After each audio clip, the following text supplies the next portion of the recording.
Hello guys, ito na ating full video ng tofu sisig. So, tatlong tokwa yung ginamit ko dyan guys. Tag 7 pesos ang isa.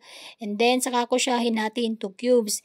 Saka ko pinrito. So, tiyagaan lang magprito. Pero, mas maganda kasi na ikat mo na siya ng ganyang kaliliit. Saka mo siya iprito para evenly yung pagkakaprito sa kanya. Tsaka golden brown. Yan lang yung mga ingredients na ihalo ko guys. Buyas, sili, tsaka kalamansi. And then, nung nachop ko na, nilagay ko na siya sa pan. Saka ako hinalo na sabay-sabay yung ating mga ingredients. Sunod kong naglagay ng kunting asin at saka ground black pepper. And then mayonnaise. Saka ko siya hinalo-halo. Actually guys, sandali lang gawin nito. Kung kayo nag-crave sa sisig na affordable pa, ito nang try nyong gawin. So ayan na.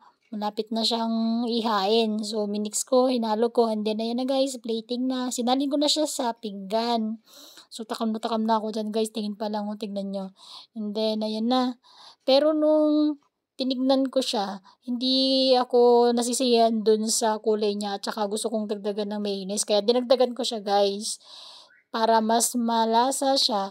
At saka mas masarap. So, pampulutan na to. Pero, pangulam pa rin namin kagabi. Ayan na guys. So, ito na aking tofu sisig. Try nyo din magluto guys. Sa estimate ko, ang cost calculation ko dito ay nasa 50 pesos lang. Good for tuna. Yun lang guys. Thank you for watching. Bye!